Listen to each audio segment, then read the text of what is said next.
Bonsoir, j'espère que tu vas bien déjà. Ça va très bien et toi? Ça va super, Ça ouais. va. T'étais quand même hier soir en concert à Lyon, à la Halle Tony Garnier.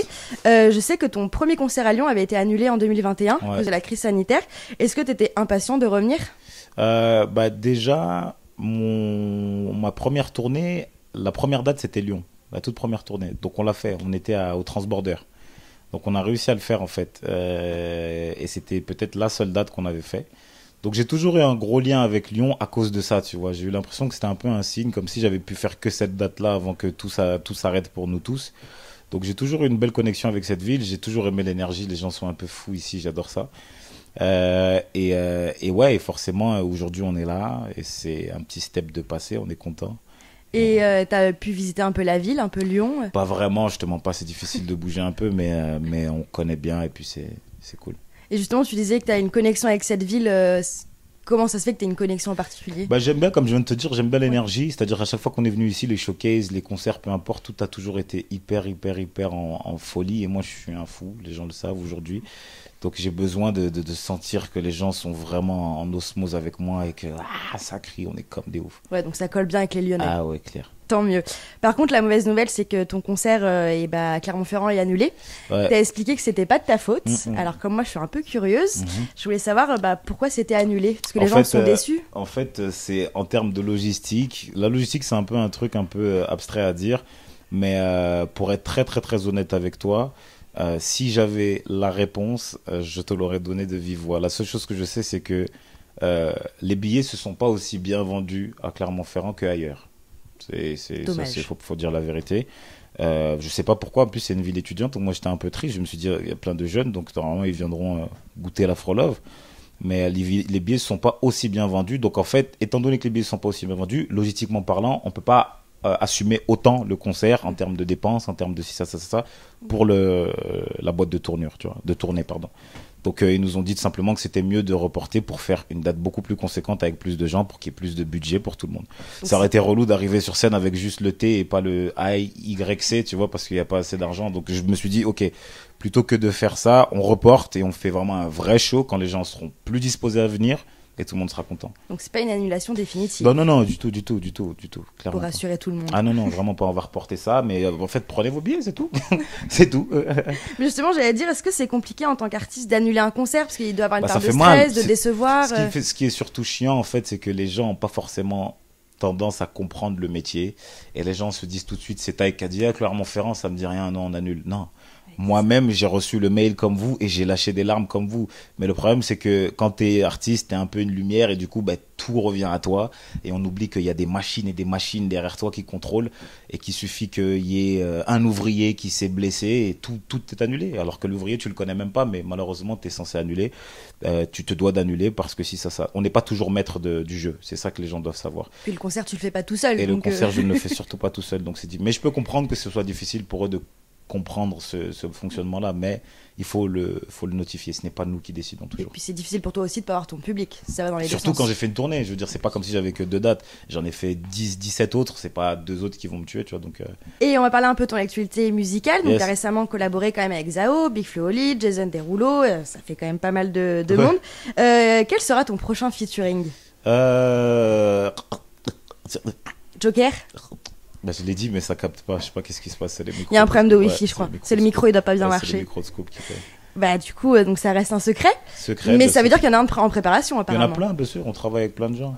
Et si tu devais choisir un feat de rêve, vraiment une collaboration que t'aimerais beaucoup? Si c'est artistiquement, je dirais Anderson .Paak, je dirais Bruno Mars, je dirais Her, je dirais Victony, j'aime beaucoup, je dirais Wizkid, je dirais Drake. Pas mal. Tous ces gens-là, ouais. Et t'as quand même surpris avec Jason Derulo. Moi, je voulais savoir comment s'est fait cette collaboration inattendue et géniale en même temps. Elle s'est faite très naturellement. En fait, Jason connaissait déjà mes TikTok. Il avait vu en fait quelques trends d'un mois sur TikTok. Et moi, je connaissais donc le gars. Et en fait, on a eu un ami en commun qui est à Los Angeles qui nous a dit, écoute, Jason Derulo te kiffe bien. Et il a juste envie de faire un petit morceau avec toi. Ce serait cool. Est-ce que tu as un truc à lui proposer? Et moi, j'ai tout de suite sauté sur l'occasion. On était à Los Angeles en plus pour ma tournée. J'avais une tournée aux États-Unis, donc ça se finissait avec Los Angeles. Donc on s'est dit, écoute, dès qu'on finit le concert, on débarque tout de suite. Et c'est ce qu'on a fait. On a fini le concert, on a pris les voitures, on a filé dans ses studios, on a fait le titre. Et c'est un artiste avec lequel tu avais toujours eu envie de collaborer ou pas spécialement? Bah, c'est surtout que c'est un des pionnier du R&B aux États-Unis, tu vois, c'est pas n'importe qui aujourd'hui. Il a bercé quand même nos enfances avec des titres et des titres, tu vois. Donc c'est un peu un must have entre guillemets. C'est comme ta Air Force blanche, tu vois. C'est un truc qu'il faut avoir dans le placard. Jason Derulo, c'est quand même un gars, il faut le reconnaître, qui a marqué la musique américaine en termes de R&B. Oui, qui la marque toujours aujourd'hui. Et qui la marque toujours aujourd'hui. Il a fait le choix. Maintenant, c'est un peu moins R&B, c'est un peu plus reggaeton, etc., etc. Ça va un peu dans plein de sens différents. Mais ce qui est sûr, c'est que il a fait des titres R&B énormes, tu vois. Et c'est un chanteur de ouf. Pour continuer dans ton activité musicale, ton premier album remonte à 2020. Je voulais savoir où en est la préparation du deuxième. La préparation du deuxième, elle se fait avec beaucoup de recul, en fait. C'est un album que je fais avec beaucoup, beaucoup de recul. Et c'est, pour moi, il n'y a rien de mieux parce que j'ai pas de pression. J'ai aucune pression. J'ai ni de pression de délai, ni une pression de level à atteindre, sauf la pression que je me suis mis moi-même, quoi, qui est de faire un album de ouf. Mais je suis vraiment en pantoufle. Et ça, il n'y a rien de mieux. C'est-à-dire, je vais au studio, j'aime bien. Il y a des fois où je vais au studio, j'y reste pendant 7 heures et je rentre avec rien parce qu'on n'a pas trouvé l'inspiration. Alors que quand tu as une date, t'as ce truc de faut que je ponde un morceau, faut que je le sorte, faut absolument qu'on le mixe. Non, non, là c'est vraiment tranquille. Ouais, t'es pas du genre artiste à se dire faut que je sorte un album tous les ans, tous les 2 ans. Non, déjà de un, je suis pas comme ça. Et de deux, là c'est la période où je peux vraiment être cool parce que j'ai le sentiment d'être quand même présent sur le devant de la scène, entre guillemets. Donc je peux prendre mon temps avant de sortir un album, c'est pas pressé. C'est pas comme si les gens étaient en train de m'oublier, tu vois. C'est pas qu'une impression, tu l'es. Hein. Ouais, T'es toujours présent. Et est-ce que cet album, il sera différent des autres ou ça restera dans la vibe Bah, il sera 6.0 si je peux me permettre parce que je pense que j'arrive au stade final de ma carrière, c'est-à-dire vraiment le stade où je me connais de ouf. Musicalement, je me connais vraiment, donc je peux pas te dire que ce sera un parfait album ou que ce sera meilleur que les autres. Je pense qu'il y a toujours des gens qui préféreront les précédents ou qui préféreront celui-là. Mais ce qui est sûr, c'est que moi, ce sera mon préféré. Parce que c'est vraiment celui qui arrive au moment où, ok, je suis à 100% dans mes baskets et je suis en paix avec moi-même. Je suis fier de ce que j'ai fait jusqu'à présent. Ma famille est fière de moi, mes proches sont fiers de moi, mon équipe est là. Elle est au plus haut point aujourd'hui, donc il n'y a rien de mieux en termes de... Tu sais, nous les artistes, on est très très très sensibles au moment de nos vies, tu vois. Il suffit que tu sois dans un petit moment dur et ton album peut aussi être réflecté de ça. Et ben là, à contrario, je suis dans un moment tellement cool de ma vie que je sais que l'album sera cool, quoi. Et est-ce qu'en tant qu'artiste, c'est primordial de se renouveler, de surprendre parce que toi, voilà, t'as cette image d'Afro-Love, mais est-ce que t'as pas peur qu'avec le temps, ça perdure et que... Il y a tout et son... En fait, je pourrais te citer des exemples pour contredire ça. Après, c'est vrai que moi, je suis de la mentalité de toujours rechercher la nouveauté, toujours essayer d'augmenter un peu, de rajouter un peu des cordes à son arc et tout. Mais aujourd'hui, il y a plein d'artistes français dans le monde qui, ça fait 20 ans, nous servent la même chose et on apprécie. Je pense qu'un artiste, c'est un peu comme un resto, tu vois. Quand tu vas au McDo, tu t'attends pas à bouffer des tagliatelles. Il y a ce truc un peu de... j'écoute lui parce que je sais ce qu'il me fait.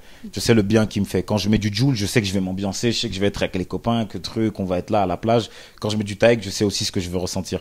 Donc changer aussi, ça peut être aussi une grosse erreur. Surtout en France où on est dans un endroit où les gens aiment bien leurs petits trucs à eux, tu vois. Quand je mets Taïk, non, moi je veux avoir ce sentiment-là. Quand je mets Jul, je veux avoir ce sentiment-là. Quand je mets Dadju, je veux avoir ce sentiment-là, etc. Donc c'est cool. Puis les artistes ont essayé de changer, ça n'a pas du tout marché. Et il y a beaucoup de gens qui sont pris des murs. Donc des fois, vaut mieux, quand tu as une science qui a fonctionné, vaut mieux taper dedans et pas essayer de... Très juste. Et toujours avec ton actualité, on te retrouve samedi sur le Prime de la Star Academy. Yes. Et est-ce que tu suis cette saison? J'ai pas eu l'occasion de suivre, elle a commencé en plein milieu de ma tournée, j'ai vu aucun épisode et je m'en veux. Ah ouais, tu t'en veux beaucoup? Ouais. Un peu quand même, parce que je la fais là samedi et j'ai même pas encore pu regarder. Je pense qu'avant samedi, je vais manger les rediffs quand même. Je vais manger quand même les rediffs. Puis mine de rien, la Star Academy, ça a marqué énormément de gens. Est-ce que pour toi, ça représente quelque chose en particulier? Pour moi, ça représente une des premières télés, un des premiers gros prime télé. C'était notre première grosse émission, je pense. L'une des premières en tout cas. Donc ouais, et puis on est ressorti quand même Jennifer, qui aujourd'hui est une artiste numéro 1 en France. Donc je pense que c'est un truc à ne pas négliger. Puis rappelons aussi que, bon, on te connaît, t'es chanteur, mais t'es quand même acteur, parce qu'on t'a suivi aussi, dans ouais. Christmas Flow sur Netflix. Yes. Est-ce que t'as d'autres projets en cours, que ce soit séries, cinéma Ouais, on est sur plein de trucs. En fait, comme je l'ai dit toujours, moi la musique c'est un tremplin pour le cinéma. J'ai envie d'être tout aussi crédible musicalement qu'au cinéma, tu vois. Donc j'essaie de me servir de ma musique pour montrer mes talents d'acteur et de me servir de mes talents d'acteur pour montrer ma musique. Donc j'essaie de faire un 360 un peu entre les deux, tu vois. Et qu'est-ce que tu retiens de cette expérience d'acteur, toute première expérience? C'est difficile parce que t'as pas la main dessus. Moi je suis pas réalisateur de film pour l'instant. Donc c'est des attentes, des 3 heures d'attente pour une scène qui dure 10 minutes. Ça peut être épuisant moralement et même physiquement, mais le rendu après il est incroyable. Et surtout c'est un gros challenge parce que quand tu fais de la musique, moi j'ai tendance à faire de l'acting dans les clips. Mais dans les clips, t'as la musique qui fait déjà 79% du travail, tu vois. Si la musique est touchante, t'as juste à être là, être dans l'attitude et c'est bon. Là, t'as une scène où il n'y a pas de bruit et c'est toi qui dois faire chialer les gens, tu vois. Donc le challenge est beaucoup plus difficile, mais une fois que tu y arrives, c'est cool.